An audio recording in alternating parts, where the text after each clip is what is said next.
night may be long and the dark may be deep, but the answers are there to be found. Whether it's the normal, the abnormal, or the paranormal, you're in the right place. Let's go beyond reality. Welcome to the show, everyone. It's Beyond Reality Radio. I'm your host, J.V. Johnson, and we have a great show lined up for you. We've got a returning guest tonight. Michael Brein will be with us. By the way, as I say Brian all night, you need to know his last name is spelled B-R-E-I-N, and that's important because his website, and if you're looking up any information about him and his books, that's how you'll spell his name. Even though it's pronounced Brian, it's spelled B-R-E-I-N. Anyway, we're going to be talking with Michael. He is a travel psychologist, and he's written some books about strange travel stories. In fact, a couple of the books are titled The Road to Strange, and he co-authored those books with the late Rosemary Ellen Guiley. Now, we all know that most of us know, if you've been in this field for any length of time, you know that Rosemary Ellen Guiley is a giant, or actually was a giant, sadly, in the paranormal research and writing arenas. She authored many, many books on many, many topics that we talk about here, and her research really laid the groundwork for a lot of what we do. And sadly, she passed away in July of this past year. She's already missed, and she will be, but her work will live on. But Michael co-authored 2 books with Rosemary Ellen, and he's actually working on a third with Rosemary's husband. So we'll get to know all about that as we have our discussion tonight with Michael. So I'm looking forward to that. A couple things that I want to mention before I get to the meat of our discussion tonight. One is that we encourage you to go to our YouTube channel and subscribe. I'm very, very pleased to announce we just crossed another milestone on YouTube. And every time we do that, there's a cause for celebration. So we've got a little bit of that tonight. But we don't want to stop there. We want to continue with the effort and keep pumping up those numbers, getting the subscriber count up, because every time we do that, it helps our videos and our show get pushed to the front when there's search or any other type of inquiry. So again, if you haven't subscribed, please go to YouTube, search for J.V. Johnson, and subscribe to the channel. We appreciate it in advance.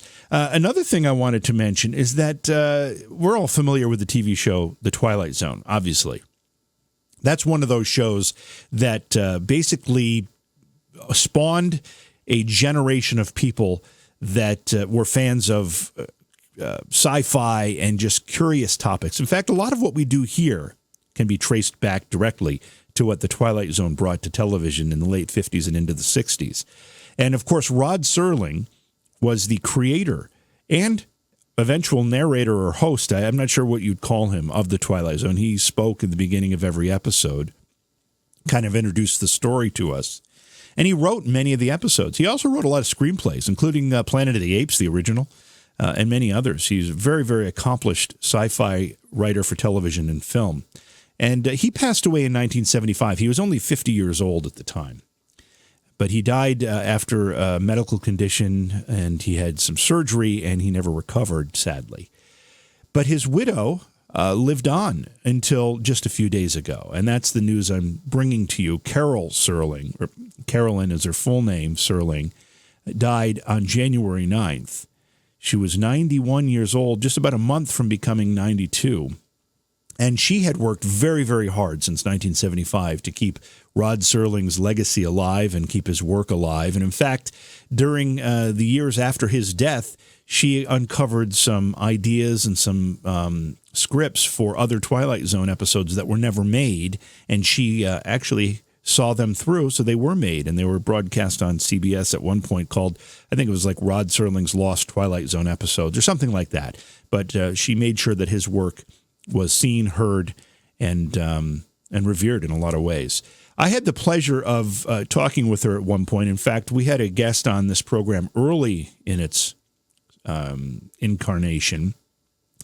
Douglas Brody. He was a professor at Syracuse University, and he's, last I knew, he actually moved to Texas, and he's no longer with Syracuse. But he had co-authored a biography of Rod Serling with Carol Serling. So he knew her very well, and he brought her on the program once, and I had the opportunity to chat with her. But Rod Serling's tales, fascinating. Carol's effort to keep his story alive, also monumental work, and she did a great job of it. So to the Serling family, our thoughts and prayers to you. And we love the work that you brought to us, and we will continue to appreciate it for many, many years. I'd also like to thank Sherry Klein. Sherry, welcome to our growing list, in fact, of Patreon supporters. Thank you so much for your support of the program. It's very much appreciated and very much welcome. So thank you, Sherry Klein, for being one of our new Patreon supporters. And by the way, if you're curious as to how you can do that, you just go to Patreon and type in Johaw, Johaw, and you too can help support the program. Or if you're a podcast listener, you can support the program by clicking on a link in the description of the podcast that I think it says support this program. And that'll take you through a different way that you can actually support us. So we appreciate either way, and all of it. Certainly not mandatory, but when you do that for us, it is appreciated. So thank you for doing that, Sherry Klein. One other thing I want to mention, starting not tomorrow night, but 2 weeks from tomorrow night, we will have a regular feature here on the program. We will start a feature called History Behind the Haunt. It'll be our Wednesday night show. And what we will do is we will have a representative from a notoriously haunted location. Most of these locations you've probably seen of or heard of if you've paid attention to any of the paranormal reality shows that have aired over the past 15 years. And we will take our guest and we will learn not just about the haunting of the location, but more importantly, the history of the location. What was this particular location used for? What happened there that may have been the fuel for whatever paranormal activity exists there? Tell us who the people were in history, not the ones that we think may have been there, but the ones that are historically documented that have been there. What did they do there? Those stories are always just as fascinating as the stories of the haunt themselves. So we'll have an opportunity to start talking about this. Again, 2 weeks from tomorrow, we will start that feature. And again, it's called History Behind the Haunt. I'm excited about this because I love having that particular conversation. I love talking about what makes a place the place that we know. Why is this gorgeous building sitting here in disrepair? What happened here when it was active? How many people were walking through these halls and what were they doing? Those kinds of things. So excited about that. And if you have a location that you think might be a good location for us to include in History Behind the Haunt, email our producer. It's Slick Eddie Edwards. And now Eddie is spelled EDDY. Slick Eddie Edwards at gmail.com. Eddie is taking recommendations. He's making those connections for us. And if you've got a place that you think would be great for this segment, this feature, please let us know about it. We'd appreciate that very much. Our phone number, if you want to join our discussion later in the conversation, it's a new listener line. I've mentioned that several times, but I need to remind you. The new listener line is 607-282-4029. 607-282-4029. We're going to go to break. When we come back, we'll bring our guest. Again, tonight we're talking with Michael Brein. He is a travel psychologist. We're going to be talking about his books that include The Road to Strange, True Travel Tales, and others. It's Beyond Reality. We'll be right back. Hey, everybody. Thanks for listening to Beyond Reality Paranormal. I'm your host, J.V. Johnson. I'm going to ask that you support this program. The easiest way to do that, by the way, is if you're listening as a podcast, you just open up the description of the episode and you scroll down to the bottom. And at the bottom, there is a link that says support this podcast. If you click on that, you'll be taken to a page that gives you a couple of options for supporting the show. We greatly appreciate it. It helps us bring great programs to you every week, and we look forward to continuing to do that. And if you're enjoying the program on YouTube, there's another way you can support the show. Just go to the description. You'll see a link to a Patreon page. It's Johaw, Johaw. And if you go to the Patreon page, you'll be able to pledge an amount to help support the show as well. Once again, thanks for your support. Thank you for listening. Please share it with your friends. We've got a great show for you tonight. Michael Brein will be with us, the travel psychologist. He's back. He was here before. We had a great time with him last time he was on the show. He's going to be sharing tales of travel, both abnormal and paranormal. Michael, welcome back to Beyond Reality. Great to have you here. All right. Thanks for having me. You, I'm trying to remember when you were on last. It's got at least about a year. I think it was when The Road to Strange came out, right? Right. We had 2 books in the series, Had I written both of the books by that time, do you think? Or I think you did, maybe because not sure. I have both of them here. So I'm pretty sure. Yeah, I'm pretty sure we had that discussion. Now, obviously, something very, very important to mention, and I know that you'd probably like to take a minute to recognize your co-author, who we sadly lost last year. Yeah. A giant in paranormal research, and you can't say enough about her work. Of course, Rosemary Ellen Guiley, sorely missed already. Absolutely. What a loss that was. But life goes on, and her husband, Joe, is continuing with their company, Visionary Living. And I've been talking with Joe a little bit. We're probably going to do a third book in the series, start that fairly soon. We're going to have some discussions. I wanted to give him some time, to get organized and continue on with the company and, deal with his loss. And we'll soon be talking about a third book in the series. He feels like we've been doing quite well with the book, and people like the books, and so we should begin on a new one shortly. Well, that's good news. Let's kind of take this back to the beginning, because we have a lot of new folks that are listening to the program, may not have heard our first discussion. So the first question out of the blocks is, what is a travel psychologist? Good question. I'm the first one, and who knows if somebody will follow in my footsteps. But when I was doing my graduate work in psychology, I always had the travel bug. And I started thinking about travel, such an important part of our lives for many of us. I wanted to learn as much as I could about it. And so I tailored my studies often to subjects like cross-cultural experiences, other languages. I moved to Hawaii. I went to graduate school there. Really hard decision to do that. And, Hawaii is so multicultural, and travel is such an important part of life in Hawaii. I was in the perfect place. So I really custom designed, so to speak, the whole idea of what the psychology of travel is all about. I never really heard much about it before I started to get involved with that. Is there something to be said for matching a person with a location? Is that part of the psychology? There are certain places that people will gravitate toward based on their personality, maybe the environment they grew up in, or whatever it happens to be? That's a very good question, and I think that reflects a modern growing trend. You hear so much these days about over-tourism.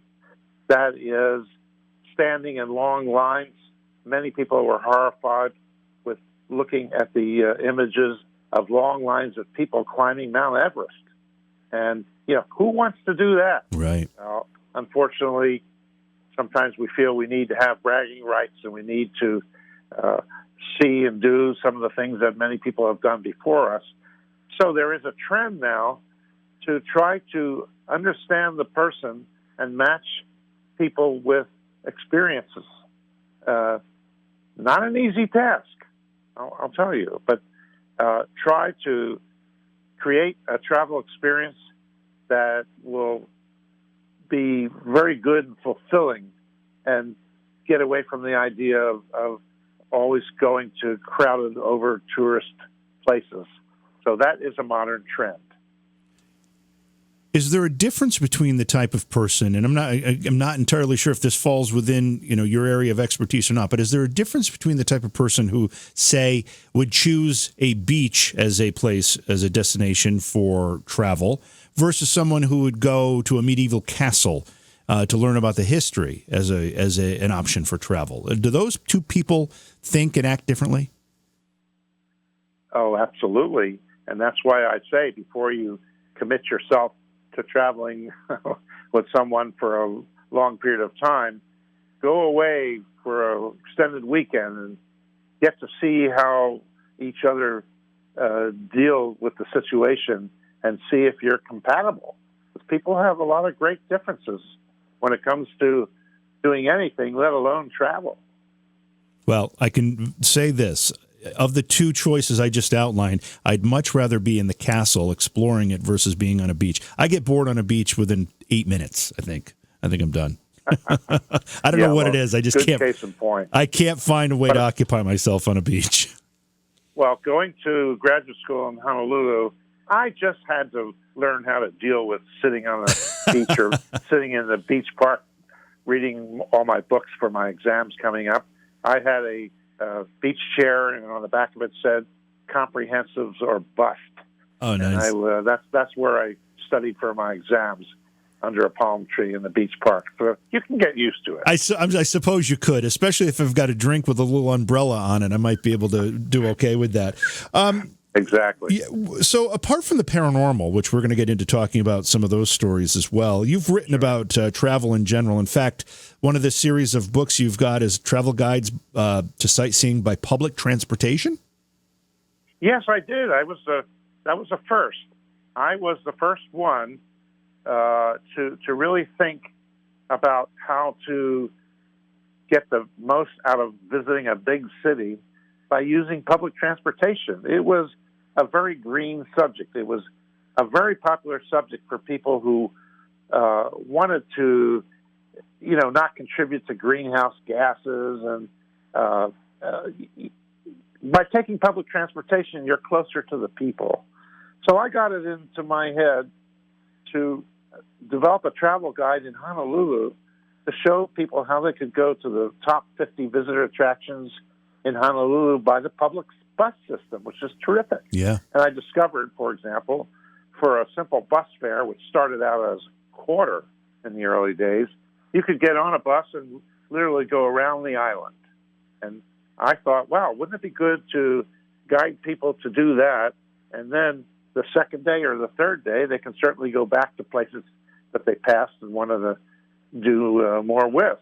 So I actually turned that into about 14 other travel guides, and there were about 5 that I researched, but I didn't really produce the guides. And these cities included Paris and London and Berlin, Madrid, Barcelona, Sydney, Chicago.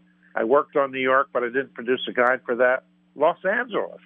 Now, people say you can't get anywhere other than driving your own car in L.A., but I proved them wrong. Wow. You can get to see the top 50 visitor attractions in the L.A. basin by using some of their different transportation, including light rail. They have a subway. There's things about public transportation in L.A. that people just don't know because they don't think about it. So I did that whole series fairly early on, and they still sell today, even as we speak. People are getting them. Well, I would imagine the public transportation part of that certainly is rather timeless, although, there may be some minor modifications to that. But I remember when I was in college, and I used to go to Europe almost every summer during college, and rough life, huh? Yeah, well, I used to save all my money all year, and then I'd put a backpack on and I'd go, and I'd always buy those books, Europe on $5 a day or whatever it happened. Remember those? Remember those? Yeah, I mean that. They were great. They were great, and they offered some real good practical advice to be able to travel around Europe, in my case, and do it rather affordably. Sounds like your books kind of help do that as well. Yeah, just a small folding map that when you opened it up, it had a huge map of the underground. And I remember one lady saying to me she had a fight with the concierge of her London hotel, who was always grabbing the map from her to show other guests of the hotel where to go. And so by the time she got through her trip, it was in shreds. She actually got a second one from me. You, in addition, have written about travel tales. In fact, you have a series of books called True Travel Tales too. Now, is this an effort to take what would be considered travel successes, travel nightmares, what's the emphasis of the stories in these books? It's all of the above, but basically, when I was working on the idea of trying to learn about what's behind travel, what is the psychology of the travel experience, I came to a really interesting conclusion, and that was, well, you want to learn about people's travel experiences, just ask them. and that I did. I was kind of like Forrest Gump in a way. I had my tape recorder in the beginning and digital recorders more lately, and just seeking out travelers wherever I could find them, sitting them down, interviewing them. And, as time goes by, I wound up with something like 1,800 to 2,000 interviews, maybe somewhere between 5,000 and 10,000 accounts of people's wonderful, great, terrific, bad, horrible horror stories. And I've collected these, and to this day, I now search out certain topics, and I'm writing on them. And I did a book. I'm going to tell you that not a lot of people wanted to get this book, but it is called Travel Tales, Women Alone, the Me Too of Travel. Ooh. I wrote that book because I thought people really needed to know that while mostly travel is safe if you're careful and think about what you're doing, but women and younger girls can get themselves in trouble. And I put that book together in order to show about 95 or so to 100 examples of people that got themselves in trouble, and I tried to come up with a series of travel tips to help people avoid the potentially dangerous situations. But again, I feel that travel is mostly safe, but you have to be aware and you have to not run on automatic when you're overseas like you might just do at home. You can't just travel and not think about it. Right. I know from personal experience that in many of the European countries, women are treated differently than they're treated here. It's not, and again, maybe things have changed, but when I was traveling often over there, I remember, men would be catcalling and whistling and doing all sorts of things that you just would be considered very rude here. That's right. It's an eye opener. But I want to tell you a quick account of an Italian woman who's married to a friend of mine, and when she was a high school and young college girl, even traveling in some of the cities of Italy, she noticed that on some of the metros and buses, people were doing things they shouldn't be doing, and she had a great solution. Her solution was a hat pin, and then something would happen. She'd pull that hat pin out of her hat, and she would do a stab in the right direction with that hat pin, and then you'd hear a muffled shout by somebody who you couldn't pick out. I said, "How accurate were you?" And she said, "Oh, most of the time she was pretty accurate. It didn't hurt the person, but it sure taught whoever did that a good lesson." So that's my favorite story of how a local person dealt with stuff like that on public transportation. Whenever I've traveled, I always feel as though I'm much more aware, I'm much more awake, and I'm much more alive. What is it about travel that makes in most cases, heightens our senses, makes us look at the world completely differently? This is very exciting because you get to a new place, and one of the reasons you want to travel is because you love novelty. We all want to have new information about things. We want new experiences. And here's what's great about travel.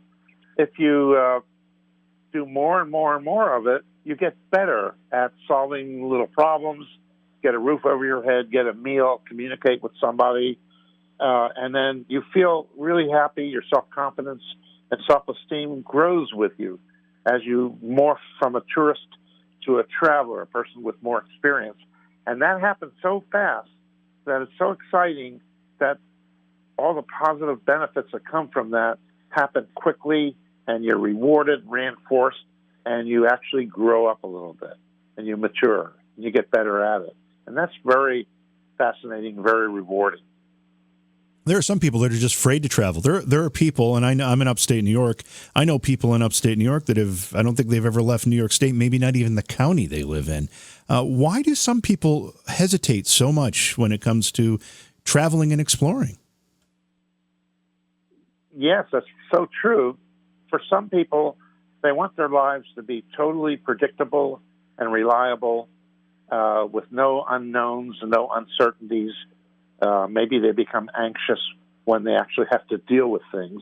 that's why when we live in our own culture and our own neighborhoods, don't venture out very far, everything becomes predictable, and you don't have to think about it, and you don't get anxious, and you don't get uncomfortable, and the less you have to think about it, the better. But then you're missing out on all the kinds of experiences that those that are bitten by the travel bug have, the wanderlust, the extreme desire to go out and experience more and more travel. You say predictable, and I know that's a kind word because I would say boring. I would be rather bored that's true. if I didn't get to get out. You and I and so many of us, so many out in the listening audience, once they start to do a little bit of adventure and just see how beneficial it is to them, they want more and more of it. And sometimes when you say that a person gets bitten by the travel bug, it's almost like an addiction. It's very rarely where you see somebody that cannot control their appetite for traveling. But I did meet people in my years of travel who that's all they do is just travel and go from A to B, and that's all they do. And they just do it until their money runs out, then they go home or go somewhere and work. There are some of those people. Those are quite extreme. Michael, let's talk a little bit about your work with Rosemary Ellen Guiley. We mentioned it in the beginning of our discussion, but how did that collaboration get started? You know, I knew Rosemary for years and years. I had some other interests besides just purely travel and graduate school and things like that. And I was also interested, and still am, very much in the paranormal subjects. And years ago, I was visiting in England, and I was looking into some of the crop circles. I had a good friend of mine, an English friend of mine, who was the editor of a crop circle monthly journal, and very much into that. So he and I explored some of these crop circles, and I stayed at his house, and at the time his wife was there as well. And Rosemary, who I'd seen in conferences here and there since the middle 80s, we knew each other and knew something of each other's work and writings, and just became friends over the years. And then she actually grew up in this area north of Seattle. I live on Bainbridge Island, which is across from Seattle. And that was a little bit of a synchronicity when I saw her pop up on Facebook saying that she was coming out here with her new husband. And I said, Rosemary, I'm here. I live here. And we got together a few times over lunches and dinners, and started exploring the idea of writing together, because she knew I collected all these travel tales of all different kinds of subjects. And some of the subject matter definitely overlapped with Rosemary's interests. So we had the paranormal and crop circles and UFOs as areas that we were both interested in. So we talked more about writing together, and that's how we developed the two books that we've written. So then give me an outline, basically, of what the Road to Strange series is about. The Road to Strange is basically about unusual, unconventional kinds of experiences people have that are just not don't normally happen to people, or they don't talk about it. It does happen to a lot of people, actually. And I discovered early on in my interviews with all these people that a certain small percentage of the stories that people would tell me, when I would say, maybe you could share with me some of your most interesting or odd or strange experiences.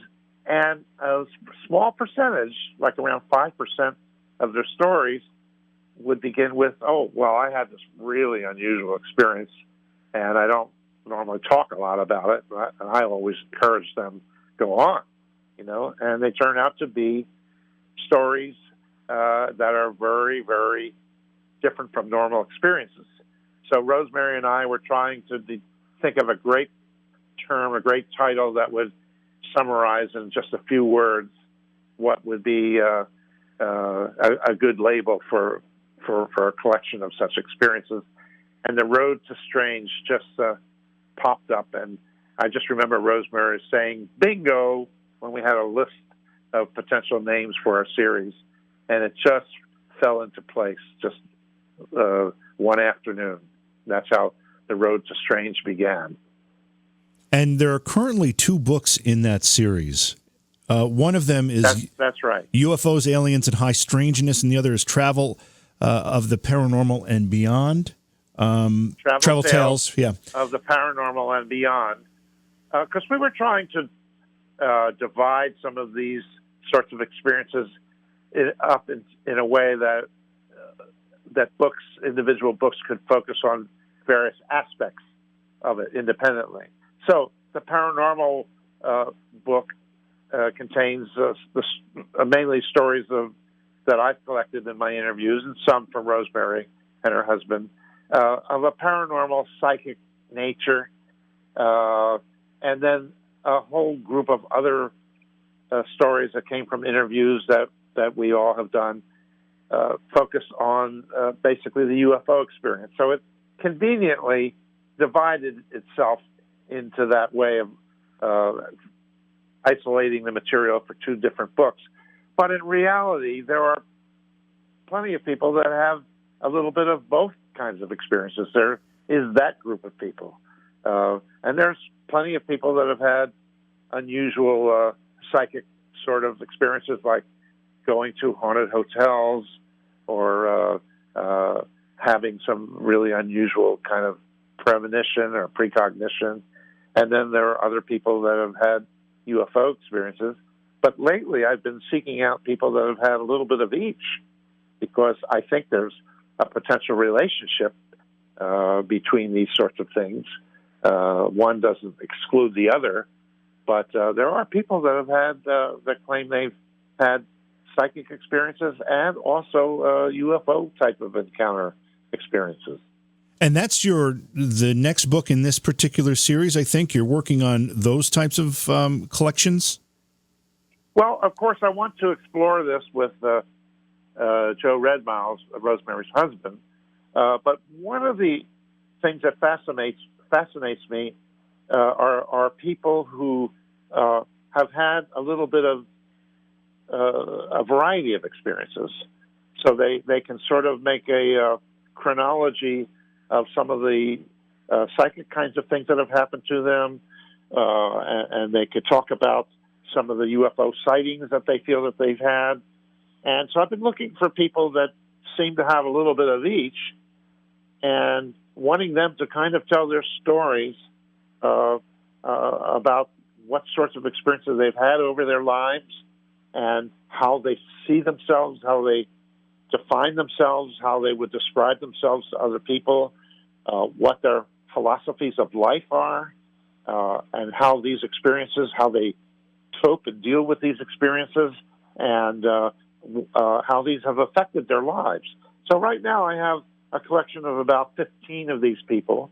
And if there's anybody out in the listening audience that feels that you are one of these people, I think it's great to have the stories of a collection of people like this, because maybe we can understand it a little bit differently by looking at what happens to people over their lives and about them and how this affects them. And maybe we'll get some other insights as to what's going on. We really don't know a whole lot about the psychology of people that have these experiences.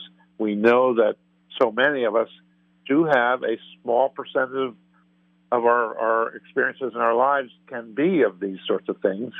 And like I say, while interviewing people and asking them for interesting, unusual experiences, very often they volunteer either a paranormal kind of thing that occurred to them or maybe a UFO experience. About 5% of my stories are like that. This is an interesting characteristic that you're talking about among some people, and we've had several guests, many guests actually, on the program that have shared whether it's a multitude or several different stories that span several different what we would consider to be paranormal classifications. And we'll have people on that say they've had a Bigfoot experience, and they've also had a ghost experience, and they've had a UFO experience. And these people, I referred to as paranormal magnets. Many that's a good term. Yeah. Many times they'll often write about these experiences because they have so many of them. As you have gotten to know some of these people, Michael, have you noticed any characteristics that might be common among them? I would say I've developed two kinds of mantras in dealing with people like this and meeting them and talking to them. One is how vehement people are in saying, I know what I saw. I know what I saw. And the other mantra is, if but one of these is true. Now, let me just say that I personally feel like I've had a variety of paranormal experiences of my own. And I certainly say I know what I've experienced.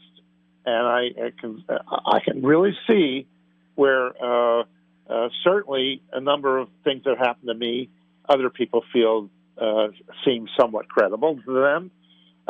So there are a lot of people out there who are just like your brothers or your sisters or your mothers or your aunts or your neighbors who you find credible and who seem sincere, and they don't seem crazy in any way. And they have these experiences, and you begin to realize there are lots of people who have some odd experiences. And I don't think it's fair to just write them off or to come to some quick conclusion, oh, that's not science, or no, not possible, therefore it can't happen. People criticize the study of the paranormal or ufology by saying it's not scientific, there is no evidence. But they're usually the people don't read any of the books on these subjects. Right. They don't bother to waste, to invest any of their valuable time in it. The late Stanton Friedman was really terrific this way. He had some great ways to characterize very closed-minded and debunking people who were not honestly skeptical, that is, open to evidence and open to researching, looking into things. They're very dismissive. They won't accept the possibility of anything happening because it can't happen. I feel the same way. But as you look at people who are multiple experiencers, whether they have UFO and ghost or psychic or Bigfoot or whatever it happens to be, are there any patterns that you start to pick up on? I know you've talked to a bunch of these people. Is there anything geographic about the pattern? Is there anything cultural, or maybe spiritual? Have you noticed anything like that? I'm sure there are perspectives where you can take close looks at these. I don't see anything I can really point to directly, definitively, and say, oh, yeah, that I can understand that. I basically feel like when I relate to people who share these experiences with me, I have to go to some extent with my own feeling. How do I feel about this person? What is the vibe I get? And very often I find that these people are quite normal in every other respect. They don't strike me as off or crazy in any way. They seem sincere, and they feel that they've genuinely had these experiences. And when they have a lot of them, you have to think about the likelihood that some of it you can accept. You may not accept it all. You might find some of it as even hard for you to accept, but I like to stay open to it and go with my feelings about the people when I'm with them. And that's all that any of us can really do. And the experiencers that you're talking to that have had multiple experiences, are these related to their travels? Is that what you're looking at specifically, or is it anyone that has had multiple types of experiences? Well, some of it. Let me just say that I've recorded many of these stories in the process of gathering travel stories. But at the same time, I started looking at the UFO phenomenon when I was 15 years old. Right, right. And for many, many, many years, I involved myself in that subject. So I think that because I'm open-minded to it, at the same time, I involve myself in science. So, for example, high school, I was heavily involved in chemistry and physics and math. I even went to engineering school for my first year. I was a scientist, so to speak. And then when I went to do my advanced degrees in psychology, I was a social scientist. But I feel as if I've always been an open-minded social scientist who knows basically what the scientific method is, but at the same time, I'm open-minded enough to accept that science as we know it now does not necessarily provide the answers we seek, especially in some of these very complicated subjects. And at the same time, I remember meeting a fairly significant number of people who were scientists and engineers by profession, and they were professors, and they had secret labs where they were studying ESP. And I knew a professor at Berkeley who was really interested in UFO phenomena. These people were open-minded at the same time. They knew what science, modern science and mathematics was all about. And those are my kinds of people. And so I say that even the road to strange that so many of us are on through just our normal lives and our travel lives, this overlaps quite a bit with their normal everyday existences. They have these experiences. They're curious about them. They want to know about them. And I always felt from a teenager on that there was something to some of these other subjects that a lot of people were afraid to get involved in if they were looking to establish careers, like being on a career track to get tenure in a university. There were some areas you just don't broach, at least not publicly. I've been on both sides of looking at this phenomena from a scientific point of view and from a human point of view. Hey, there's experiences that we just don't have good explanations for. Yeah, I've always scratched my head a little bit about the science, the general community, the scientific community's approach to some of this. Always seemed to me that the whole idea of science is to get answers to some relatively tough, in many cases, questions.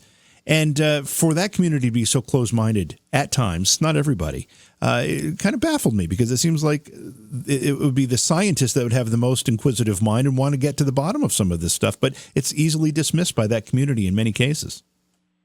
Because a lot of them feel that in order to establish themselves career-wise, that they have to, adhere to the straight and narrow path and not make too many waves.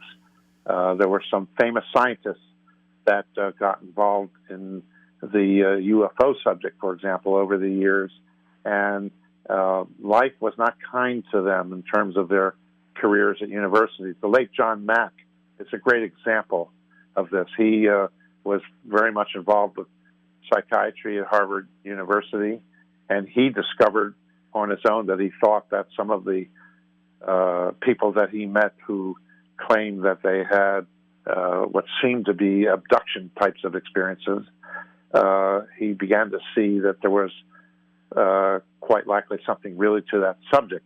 And he was at Harvard, and they tried to run him out of Harvard, but he stood his ground, and they never could do that to him.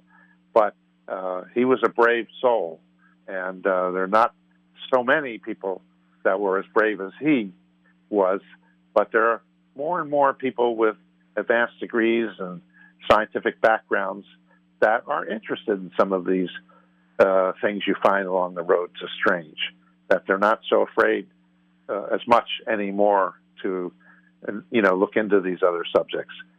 Yeah, there seems to be a bit of an attitude shift, which is very, very welcome. Tonight we're talking with Michael Brein. We're talking about his books, including The Road to Strange. Thank you for being here tonight. Or thank you for listening to this program as a podcast or an archived program on YouTube. Regardless, we appreciate you joining us, whatever form it takes. Also, be sure to subscribe to us on the YouTube channel. YouTube is quickly becoming a hub of our activity in our global community. Just go to YouTube and search for J.V. Johnson. When you find it, subscribe, hit the notification icon. That way you'll be alerted when we stream live there or we upload bonus content. Regardless, there's about 500 back episodes of Beyond Reality on the YouTube channel. It's all there for free. You can watch any or all of it. It might take you some time to watch all of it, but there's a bunch there.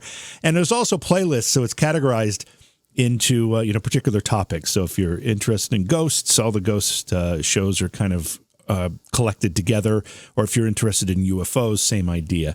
There are many shows where we cover multiple topics. That gets a little more complicated, but either way, you'll find stuff that you enjoy there if you enjoy this program. A couple other things I just want to mention. We have to thank Sherry Klein, who has become one of our Patreon supporters. We appreciate Sherry joining us there. Thank you for doing that, Sherry. It's very much appreciated and very much welcome. The other thing to know is that our phone number is 607-282-4029 if you want to join our conversation. Tonight we're talking with Michael Brein. We'll bring him back in just a moment. Before we do that, looking ahead to tomorrow night, Jessica Adams will be here. Jessica is an astrologer. She'll talk about her new book called 2020 Vision, and she'll also discuss her thoughts on Nostradamus. And then Thursday night's program, returning guest Sandra Mendelson will be here. She's an animal communicator, and she'll talk about what the animal world knows that humans don't and what they're telling her. She's been communicating with animals for some time now, and they have a lot to say, according to Sandra. She's been on the program before, and she'll be returning Thursday night. Looking forward to that. And just so you know, we've got best of programs coming up next week. I'll be on the road enjoying what I guess would be considered a bit of a vacation. So, but I'll be checking into chat and doing all those things as those best ofs are playing. So they're great interviews, some great stuff. In fact, when I go into the archives and look for shows to use as best of programs, I'm often reminded how many great guests we've had on this show. It's really fantastic, and it's a real honor to talk to all of them, including our guest tonight, Michael Brein. Michael is a travel psychologist, maybe the only travel psychologist. He's certainly the first, and we're talking about tales of travel, both abnormal and paranormal. And your books, Michael, The Road to Strange, the 2 volumes that you co-authored with Rosemary Ellen Guiley, you talk about high strangeness. Now, I think it was Alan Hynek that coined that term, if I'm not mistaken. But what does high strangeness mean to you? High strangeness is a label that we attach to things that are just out of the ordinary, I would say. For example, you have a coincidence that just doesn't seem possible that it could happen just by chance. All of a sudden, it becomes, wow. It catches your attention. It grabs your attention. It says to you, there's something more going on here. Pay attention. Synchronicity is a great illustration of how it's so easy to try to write things off as being ordinary. But when you take that moment and reflect and go, aha, this is catching my attention. This is giving me a message. You begin to realize this is in a whole different category by itself. So if you're fortunate enough, as I have been, to interview people and look for these sorts of experiences, if they're willing and happy to share them, they fit in with that idea. Wow, this is out of the ordinary. This is a little strange. So I call that high strangeness. As you started to collect these stories, did you just put a call out for, hey, tell us what weird stories, what's some weird things that happened to you while you were traveling that might be related to something paranormal? Or did you talk to folks about just general travel and then start to find the fact that some of these people actually had some paranormal encounters while they were on the road.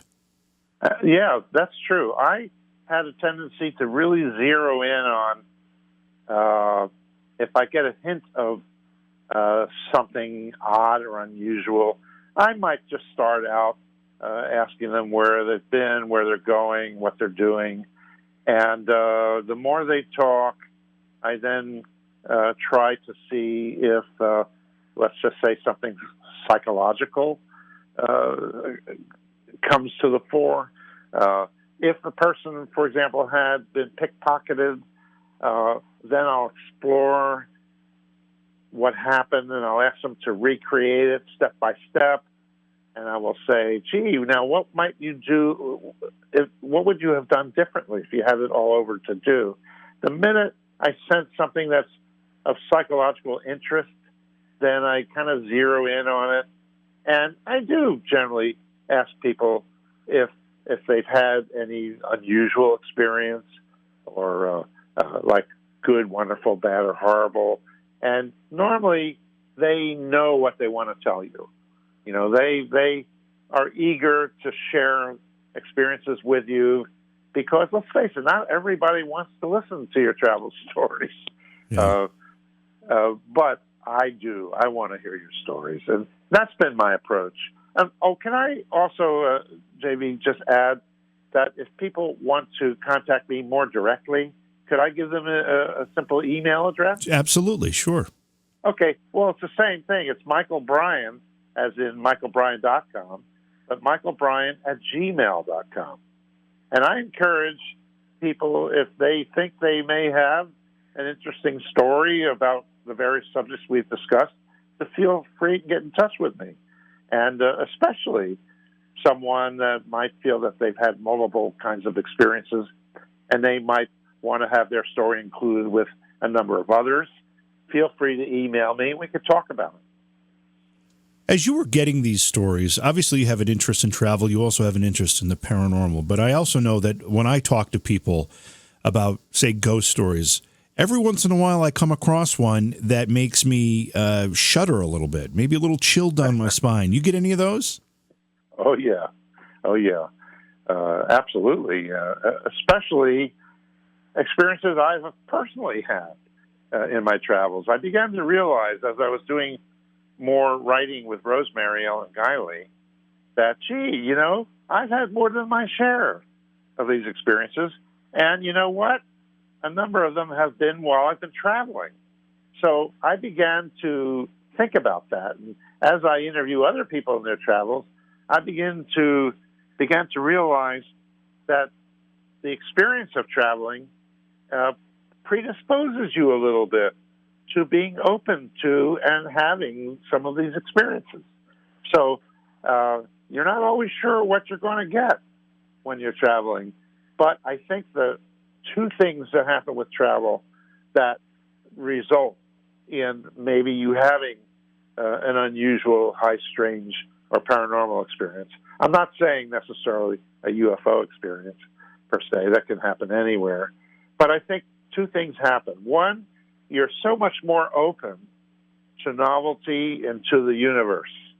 And your openness encourages having more experiences.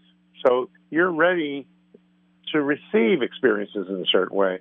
Now, that's another way of looking at that as well is that I think we've had hardwired into us, built into us, safety and security needs.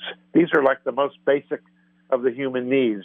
Many of us have had in a Psychology 101 course the notion of Abraham Maslow's needs pyramid. At the bottom of the pyramid are basic safety and security needs, and then love, and then all the way up to self-realization, self-actualization. Be all that you can be. And travel tends to help us move up that pyramid because we're not so concerned with safety and security, but we're more open to growing, personal growth, and satisfying these more intellectual needs and, again, trying to achieve something more about our lives. And so that tendency to be open to new experience invites, in a way, having more of these experiences, and also the notion that you want to be safe and you want to be secure, and that's very basic and very fundamental. I think that also operates when you travel, when you're in an exploratory, adventurous mood. You are also more concerned with being safe and secure and protected. And I think some of the paranormal and psychic kinds of experiences kick in when you're in a new environment, because I think it's just built into our survival mechanisms as we evolved as humans over the millennia. Is that part of what I had asked earlier when I said that, what is it about travel that kind of awakens our senses? Is that part Absolutely. of what you're saying there? Yeah. I think you nailed it. Yes. And I'll tell you another thing that a lot of people don't really think of, and I thought of, excuse me, in my studies of psychology and travel, is I began to think about, isn't this an interesting experience how many of us got to do like a semester abroad or went over to Europe, and our parents encouraged us and often helped us to do that. And I began to think about this because that's a ritual. Every year, tens of thousands of people from all over the world, more so today, but it used to be Western Europe and, Australia, Canada, America, Britain to begin with. You encounter people traveling during the summers, extended adventures, and I think of that as the Western walkabout. The Aboriginal walkabout in Australia? That's basically where young people in the Aboriginal tribal areas of Australia set off on their own to do some travel and adventure in order to mature and grow. And they come back somewhat being more of an adult than when they left. And secretly, I think our parents understand that when we go off on our adventures, we're doing our own Western walkabout where we are actually growing, maturing, developing more self-esteem, self-confidence because of this experience of being open and seeking to grow. So, yes, we have a wanderlust for novelty and to achieve and become more of who we can be, and travel has enabled us to do that. Do you think there's also something to be said for the fact that locations that people tend to travel to are locations that are tourist destinations that a lot of people travel to, and therefore there might be some connection at those places to, say, people that have passed on, and that was a place they loved, so maybe a spirit returns there. Anything like that you noticed in looking at these stories? Oh, absolutely. Yes, for sure. I have run into people who felt that they knew places that they came to, that they'd been there before, deja vu experiences. Some people feel like they've had past lives, that their roots and their ancestry come from certain places. They go to rediscover some of this. Ancestry travel is really big these days. People want to go back and see where they've come from. I remember this couple told me stories of their visits to Ireland, and the woman telling the story was relating to me how she feels she connected with prior ancestral presence in Ireland. And she had some strange things occurring to her that she feels were related. She felt like she was drawn back to Ireland. You can't necessarily explain things definitively, but yes, right. People are drawn to certain places because of maybe who they are and who they were, and some of it is likely to be paranormal. Michael, you've talked to a lot of people. You've collected a lot of stories. You've included many of them in your books, including The Road to Strange. There must be some that stick out to you as being particularly eerie or curious or interesting or whatever criteria you use. Can you share one or two with us? Yeah, I've got two right at the forefront here that I think the audience would find fascinating. One is a synchronicity experience. Now, I've had many of those. Everybody feels like you run into somebody now and again, which just seems to defy chance. It's so strange and interesting. Well, I had an experience that I call the Ashland Connection. Ashland, Oregon is where I lived for about 13 years, and I had a ranch there. And so I was living there, and I was about to go to a book fair in New York City at the end of May, and so to take my travel guides and display them to people at this book show in New York City. So I flew from Ashland or Medford to Philadelphia to basically visit my sister. And on the plane, I grabbed the Hemispheres magazine, put it in my attaché case, figured I'll look at it later. Why don't I try to get United Airlines to maybe take a look at my travel guides? That was the idea. I get to Philadelphia, visit my sister, take the train now up to New York City for that weekend, and I'm on the train. I look out the window, and what catches my attention is a sign that says Rahway, New Jersey. Okay, you pass many, many signs, but I looked at that sign, and I said to myself, I knew somebody from Rahway, New Jersey. I remember this guy telling me that he was from Rahway, New Jersey. He was in the fraternity that I was pledging when I spent a year at Carnegie Mellon studying engineering, and I remembered him. Okay, well, that's nice. I go to the book fair, and now I'm going to go from New York City and return to Oregon, and now it's like June 1st. So I'm on the plane. The new issue of the Hemisphere magazine is there. I grab it. I don't look at it, and I put it in my attaché case. I get back to Ashland after this 4-day trip, so to speak. And the first thing I do is I look at a pile of mail, and there's a big envelope on the counter, and I open it up, and it's from Hemispheres magazine. In fact, it was the magazine that I had just picked up for June, put in my attaché case. It says, see page 24, whatever it was. I open it up, and lo and behold, there's an article, a review of my travel guides sitting right in that magazine. Okay, well, that was something.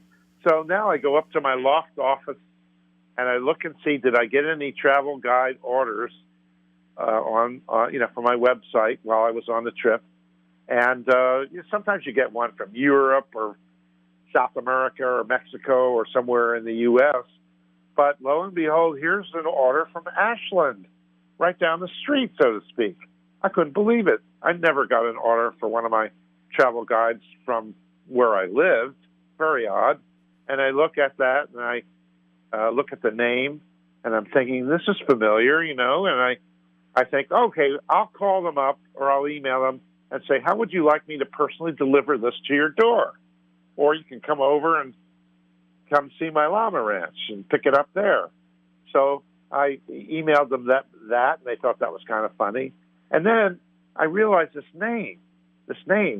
Where did I see this name? And I emailed back, and I said, are you the Jan Chaikin from Rahway, New Jersey that I knew at Carnegie Mellon in Pittsburgh 42 years earlier? I get a phone call. The guy on the phone says, I would be that Jan Chaikin. He was the guy that I remembered from Rahway, New Jersey. He came over with his wife. They picked up their guides. And I said, how did you notice these travel guides? And they said, well, we do statistics for the New York subways, crime statistics, and this was about public transportation. We're interested in that. We saw the article in Hemisphere magazine. So, come on. How do you explain that away as coincidence? Wow. All right. Okay, here's another one. This had to do with crop circles in England. I was knew a fellow by the name of Ron Russell, who was very active in researching crop circles, and he told me that he and a friend went into a crop circle one night, and the friend was going to do some meditation in the crop circle, and Ron said, look, I'm going to go back to the car. I've got to get more film. So he starts walking back to his car along these tram lines that the tractors are on, and he said, well, the odd thing was that the tram lines are usually parallel, but he kept walking, and they ended in a point together, joining together. That's not how these tractor lines work. And then he begins to see what looks like little fires in the distance, and he hears children and voices and dogs barking, and he suddenly realizes he thinks he went into a time warp. He never got back to his car. He saw something like a ancient village. And then he started thinking, well, this is too dangerous. I can't go in there. They'll look at me and they'll think I'm from outer space, literally. So he thinks he's got to go back to his friend in the crop circle and tell him what happened and maybe bring him down to see this. He gets back to the crop circle and he feels like an hour had disappeared. And he said, I apologize for being gone for so long. And his friend said, no, you've only been gone for 15 minutes. And he relates to his friend what had happened. He says, come on, we got to walk back there. I got to show you this. And they start walking down the parallel tracks of the tractor lines. And instead of getting back to where he thought he was before, to some kind of ancient village, he gets back to the car where the film was. So could never go back, could never repeat that. But Ron has had some very interesting experiences. I think I've recorded 2 or 3 of them and included them in the Road to Strange books. So those are just a couple of examples. Naturally, Rosemary and I tried to put very, very interesting, very strange and unusual, but hopefully believable experiences, try to make some sense out of it. We were writing little sections to try to give some meaning to some of these events as best we could, and we called those commentaries. So we built those into our books. So those are 2 for a good example. There's a very famous Twilight Zone episode that features William Shatner, where he's on an airplane and he keeps looking out the window and he sees, I can't remember if it was called a goblin or a gremlin. I'm not sure what. I remember, I saw that one, yeah. And he keeps looking out. He sees this being, this creature on the wing of the airplane pulling, trying to pull metal off the wing. And, it's making him panic. But no one else can see it. And the only reason I thought of that is because I would be, I'm not sure what the word is, but I think I'd be hesitant to want to hear, although I'm going to ask you if you know any paranormal plane stories. Do you know of anybody who's been on an airplane that has experienced anything paranormal, maybe even a UFO sighting out the window? Oh, yes. A number of stories of people seeing things out the window. In fact, I was trying to interview a man who lives on Bainbridge Island here who said that he was on a plane, saw a UFO out the window, got a chance. This was in the older days. He got a chance to talk to the captain, who said he saw the same thing. So I'm trying to sit him down to interview him. I haven't matched that up yet. But, yes, I had some flight attendants tell me about an experience of an apparition on a plane that scared the you-know-what out of them, although nothing bad happened. But and I had a couple of flight attendants tell me about a hotel in American Samoa that had a Navy plane crash into it, and when they rebuilt the new wing of that hotel, they said that there were apparitions appearing, showing up at that rebuilt wing of the old hotel. So you do hear some airline stories, of course. And yes, I've interviewed a captain of a British Airways flight who saw UFOs on 2 different occasions, and he started talking about it, and he lost his wings.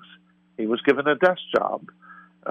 So, airline pilots take good care not to often talk about these things. But these days, people are talking more and more, and we're seeing newspaper articles and TV programs about it, so it's becoming a little more open. Yeah, I think you've probably seen and read some of the headlines about Navy pilots now coming forward with their stories. And it seems to be a new era of openness, not complete openness, but I think the military is now at least interested in hearing these stories and not so anxious to hush them. Whether they think it's extraterrestrial or not, I'm not sure. They're not so interested. They don't seem to be that interested in really revealing much more lately, either. Right. But, we're keeping a wary eye open to seeing what evolves from these latest appearances of more openness.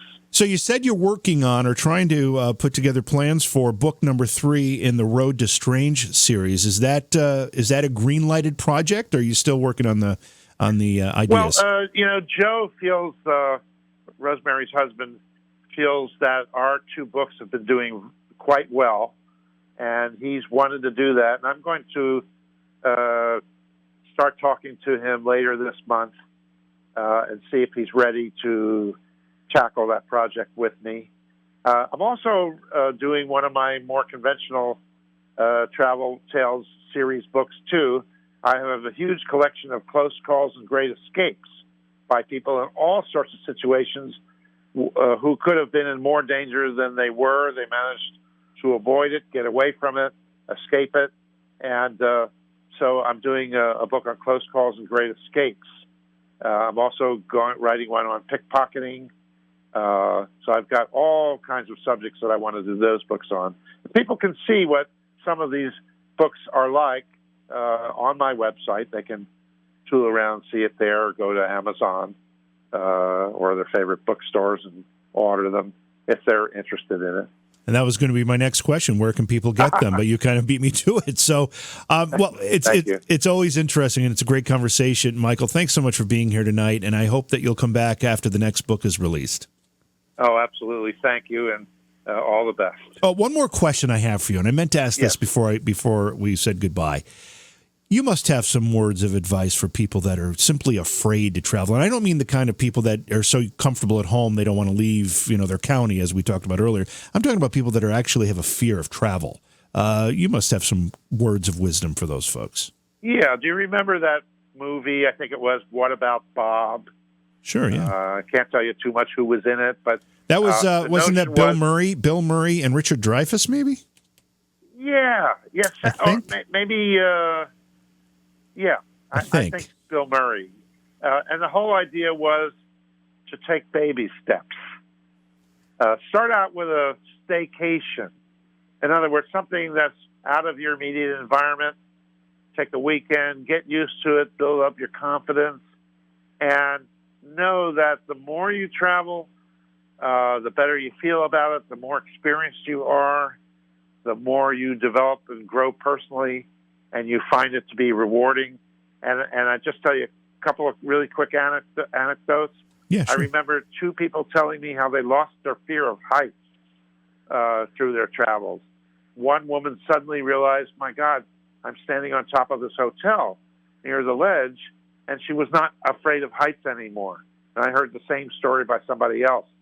By taking baby steps to travel locally and then being a little more adventurous, you'll grow from being a tourist to a traveler. And with that, all the self-confidence and the idea of there's so much wonderment out there that you just need to take baby steps. Wise advice. And this time I mean it when I say we have to have you back when the next book is released. And thank you so much for being here tonight. You're welcome. Good night. Okay, so again, the website is Michael's name, Michael Brein, and Brein is spelled Brein, michaelbrein.com. You'll get a lot of information about his work there and his books. Beyond Reality Paranormal is hosted by J.V. Johnson and produced by Orion Palmer and Slick Eddie Edwards. Like us on Facebook and subscribe to our YouTube channel. Please consider supporting the program either through your podcast platform, click on the link in the description, or on Patreon at Joha Productions. If you'd like to be a guest on Beyond Reality Paranormal, or you have a recommendation for a guest, contact our producer, Slick Eddie Edwards. Eddie is spelled with a Y at slickeddieedwards@gmail.com.